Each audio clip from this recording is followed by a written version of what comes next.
Welcome in to the Postgame show here on the SDH Network. I'm Madison Crews, and we are going to recap everything that happened in Atlanta United 2's 1-0 loss to the New York Red Bulls 2 in their home opener of the 2025 MLS Next Pro season. It only took one goal for the New York Red Bulls to take the lead, and that would happen in the 50th minute. Forward Andy Rojas was able to come in and deliver a ball that deflected off of Efrain Morales to then go over the head of Jaden Hibbert to give them the 1-0 lead. Here's Jason Longshore with the call. Popped up by Modelo. It ends up falling to Rojas. He gets into the 18. Rojas defended by Morales. Morales got a touch to it. Rojas found it again. The shot deflects in. Goal, goal, goal. New York Red Bulls 2. Out of nowhere, Andy Rojas. The shot deflects off of Efrain Morales' leg. That takes it looping over the head of Jaden Hibbert. And Red Bulls 2 haven't created a ton, haven't had a shot on target until this one, and it's a deflection that takes it home, 1-0 New York. Now, after the match, we had the opportunity to talk to head coach Steve Cooke, captain Javier Armas, and Moises Tablante, the newcomer for Atlanta United 2's. We had the chance to catch up with them after the match, and here's what they had to say in post-game media. Coach, how did you see the pieces fit together today? Yeah, really, really pleased. I don't think we're probably at our very, very best as we've seen each other, but I think if you play 100 games like that, you're probably going to win 95, 96, 97 of them. You know, it was one of those nights where they have that one moment that takes a little bit of deflection and get the goal. And we probably didn't have enough quality in the final spaces in the game to really carve out that moment. But this is what Red Bull do. They make life pretty tough for you. They make it a bit more difficult than most teams in and around the penalty areas. They're a good group of people. You know, they work very hard. So I'm not in one way at all disappointed with the players. I think they've represented themselves in a great way. Again, I think just a couple of moments that we could have been a little bit better, especially things like delivering set pieces tonight or a final pass that went a bit astray. But yeah, I mean, on the whole, it's going to sound crazy, but I kind of feel a bit heartwarmed by it all, and a couple of really good performances, especially from a couple of young ones. And I think, look, because it's the first game of the season, there's a bit more emotion tied to it. If that was the 17th game of the season, it would go unnoticed, you know what I mean? But disappointed for the players, not disappointed for the result, but disappointed for them because I know what they invest into it, and they deserved a lot more tonight. You talked about those young players. One of them that stuck out, I think, to most of us was Braden Dunham. What did you see from him, and how have you seen him develop under your time so far? He's been fantastic. I just picked him out in there as well with the players. Braden is a person who people have written off. People have never given him a thing. He's earned every single bit of it. People who, before my time, have no, he's not good enough, blah, blah, blah. But he showed tonight that been a great human and hard working and having the talent of perseverance and believing in yourself and all of those things that we write posters about but nobody really considers to be talents. He's got it in abundance, and never mind football, if everybody lived their lives that way, we'd all be better for it. He is a fantastic young man. I hope he has a great career ahead of him because he deserves it. And I think tonight, you're right, people didn't expect much. We did. That's why he was selected. And believe me, I thought he was very much up there with our best players tonight. And this is a person who's making his debut, doesn't earn 1 cent. He's not a professional player, he's just an academy player earning no money. And I thought he showed that he can play at a very, very high level as well. So I'm so pleased for him. And it's not me, that's the players recognise it as well. And when you get the respect of your peers like that, it's way more meaningful than somebody like me telling you're a good player. So he's earned it, he deserves it, and I'm absolutely thrilled for him. Couldn't find the goal, but how impressed were you with the response from the team after they went down against Red Bulls? Yeah, it's funny, isn't it? Because I thought second half we came out, we had a couple of corners and chances, and I thought, blimey, we're going to really get on top of this here. And then they went away, one little break, player cuts inside, we couldn't quite get a decent tackle on it, but it's just looped over the keeper. I mean, it's one of those things that if it happened in training, you'd all laugh, you know, but it's it's a serious game and we have to be better. We know that. We have to do things a little bit better. But I don't want the players beating themselves up tonight, going home thinking they didn't do well, because they did great. And again, if they play like that 27 games this season, they'll win a lot of them. So just pleased with them, and bitterly disappointed for them. Not for me, but for the players. I'm really bitterly upset for them, really. I might have a sleepless night because of it. Coach, it's a really young team this year, especially even with the guys you brought back. I wanted to ask about the emotional maturity, though, of not just those guys who came back, but the kids getting in there, and especially with this contentious. You talked about how Red Bulls makes the game such a fight, for them to keep their heads and not lose track of the game. Yeah, they were great, and look, we've got real leadership and we've got real top people in the group this year, and I think again, some of those players weren't at their best in terms of the game tonight and some of the things that they can normally do. But what they are always going to do is give you maximum effort, maximum commitment. They're going to be leaders of everybody and lead themselves as well, for that matter. They represent themselves in a way that is terrific. So I couldn't be more pleased with them, in terms of the level of what they did. But again, you don't get points for that. You've got to execute in the final penalty area. And I think for us, if we'd have just executed that little bit better in the penalty area, I think we'd have probably had 2 or 3 or 4. But we didn't, so we go to Orlando next week needing to improve in that space. It seemed like in the second half, Luke Brennan had a little bit more freedom to kind of roam around. Was that by design? Yeah, early on we had them on the other wings, and we realised that it wasn't quite clicking, especially defensively.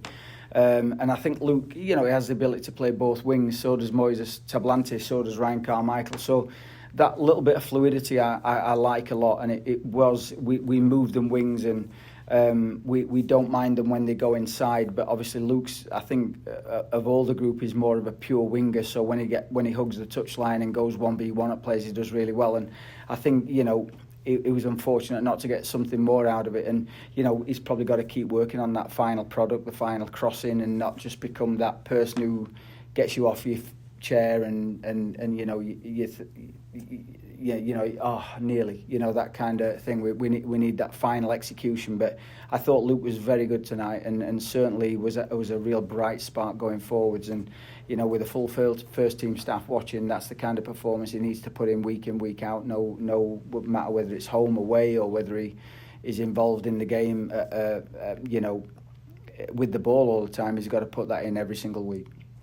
You mentioned Tablante and Carmichael. First chance we got to see them in Atlanta shirts. We've seen them around the league. What do you think of their performances tonight? Yeah, I'll go with Moises first. I know he's a bit disappointed in himself tonight. I don't think he had his best game and execution of certain things that he's normally really, really good at. But again, Red Bull make that hard as well. I think, but again, he's a top person and a really hard-working lad. And even then, he still found the moments to find those couple of key passes. And he nearly had the one that I think he had a right-footed effort from about the penalty spot, and one of their players just got a little block in. So I think he was unfortunate not to get a goal, and that would have brought us right back into it at a perfect time. And then Ryan Carmichael, as you see some of the forward runs he makes and getting in behind, he was, again, I think, he's been like that ever since we've seen him. He was, I thought, a real threat down the middle. And for me personally, I think both of those players, along with the others in that forward line, could be a real threat this year. So I didn't see anything to be negative about at all, other than the scoreline at the end. And sometimes in soccer, that's the way it goes, How important is a game like this, and it's especially this next week, for not just the guys who started, but the kids, the academy kids on the bench, to show them here's the level you need to be at to break into this and to succeed at this level? Yeah, I'm pleased it's over, because it's the first game of the year and there's always a lot of expectation. You never know quite what you've got, and I'm pleased that we put in a decent performance. And so if we perform like that, I'll be pleased. But it's great for everyone to see that not only can we be a very good team and perform well, but I think we can win a lot of games. And I think it's good for these academy lads. Some of them have been pretty fast-tracked into the level, and I think their eyes are probably going to get opened pretty wide here, because we've got a little bit more experience in the group. We've got a little bit more a group that can really turn it on, I think. So some of those academy players have got to catch up pretty quickly and not only, I think it's about performance, right? It's not just because you're young you get a free pass, and it's not just because you get paid more you get a free pass. It's really, like we've talked about, one of the best players on the field tonight gets paid nothing. And so it's not about that or what age you are, it's about performance. And I think all of the players can be really pleased with themselves tonight, but we need to keep improving, keep stepping up and making sure we make some adjustments, because obviously we need to be a little bit better in the final, final pass, final cross, final finish. We need to be a little bit more creative in that penalty area. Javi, first game, how you feeling after this one? Tired, but I'm excited. I'm excited about this group. The first thought that comes to my mind after we lost the game was World Cup 2010 of Spain. They lost the first game and they won the World Cup. I'm just so excited about this group. I think we fought with our mind, soul, spirit, with everything, until the end. I think we should have been a little bit more patient maybe, or make better decisions, a little bit cleaner with the ball, but I just can't wait for the next game. Talk about your connection with Will Riley, both of you guys kind of navigating that area. How has that connection grown over the preseason and now into this game? It's awesome. It's very good. I'm so happy to have him by my side. We know each other. We knew each other from college. We play against each other, Stanford and the Beavers. I used to hate him. Now I love him. So I never hated him, but it's just a joke. But I love him. He's very nice. He works so hard, very humble guy. So best ever. It was a very physical game. As the captain, how do you kind of help manage some of these younger guys' emotions when you have such a physical game for a full 90 minutes?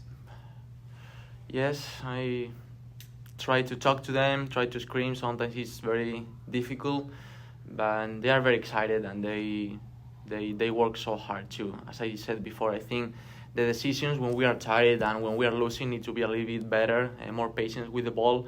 But Braden, first game, man of the match. So proud of him. He fought so much. So very nice. When we talk about the way the team wants to play, like the identity of Atlanta United 2 this season, do you feel like that was a good representation of how you want to see the team play?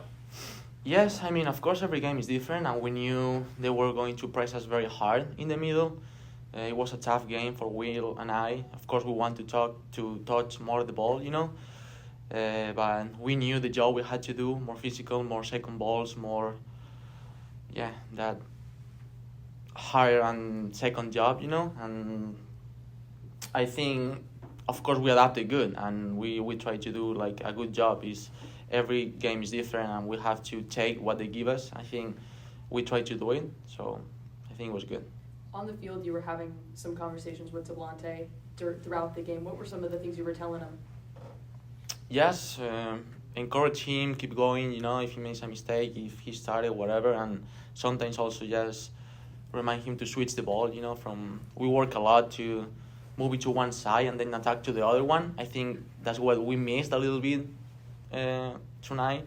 So just reminding him, hey, try to switch to the other side, encourage him, talk to him. He's one of my very good friends here, so I feel very comfortable talking to him, sharing ideas, so nothing bad. Is it tricky trying to control the pace against a team like Red Bulls who wants to press you so hard? Because I know there were times where you were trying to either speed the game up or slow it down to keep control of it. Yeah, I think you said it right. We had those two extremes. It was too slow or too fast.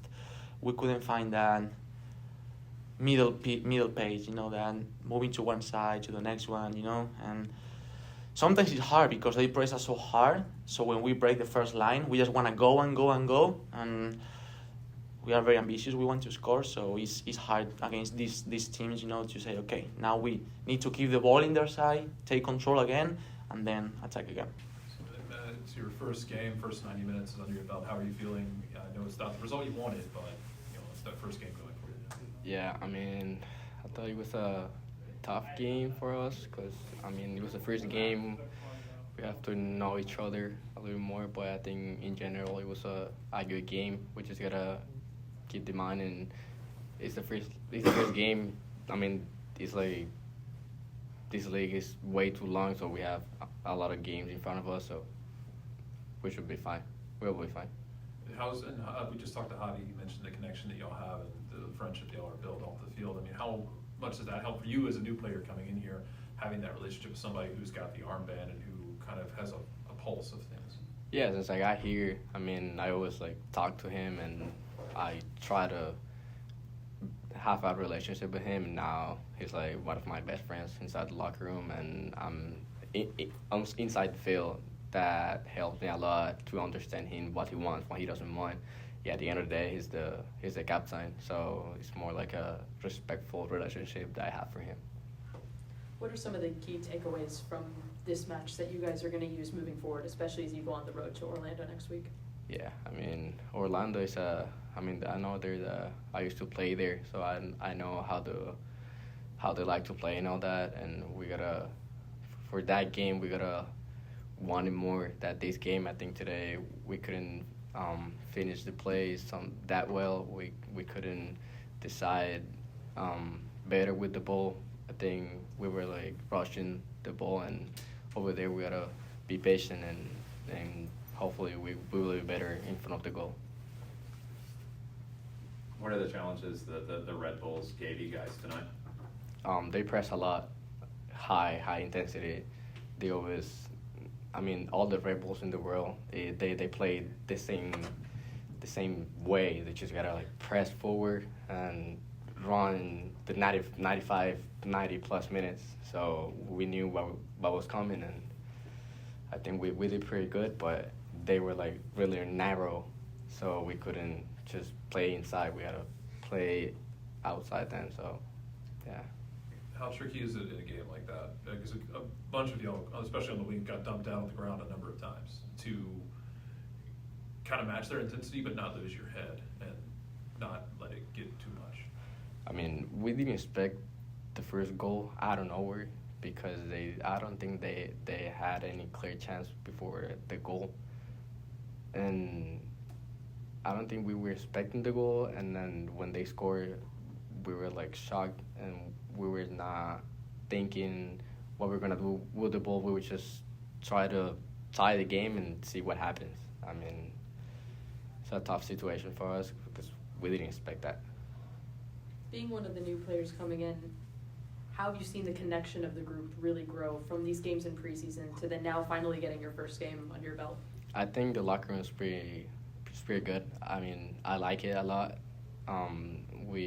Before the first game, we went to Javi's house, and we have like a cooked out. We were playing ping pong, having like a bonding team before the first game, and I think that's really important if you wanna achieve big things. And I think the connection with the group is I really like it. I enjoy it a lot. How was that specific connection with Braden over on that side with the time that you got with him? He won man of the match, had some really good moments, but what was your kind of impression in playing with him? I mean, I knew he was really good from the training session. I was like, how he doesn't start with us? No, he's really good, and he's left-footed, and he can play with the right. Like I didn't know what his strong foot is, and I was like talking to him, asking him if he was okay. Like, don't get nervous. It's your first game, and I don't know whether he was balling out there, and I'm really glad for him, and hopefully he can have more games. Atlanta United 2 is back in action Sunday, March 16th, as they go on the road to face Orlando City, be in their first road game of the 2025 season. That's going to be at 7 p.m., and you can watch the match on MLSNextPro.com. Thank you guys so much for listening to the postgame show here on the SDH Network. We'll have so much more Atlanta United 2's content throughout the rest of the season, so make sure you have notifications set for everything that we do on Instagram, Twitter, Blue Sky. We're Soccer Down here, and also make sure you subscribe to our YouTube channel. Thank you guys so much for listening to the postgame show as Atlanta United 2 falls to New York Red Bulls 2 be at home.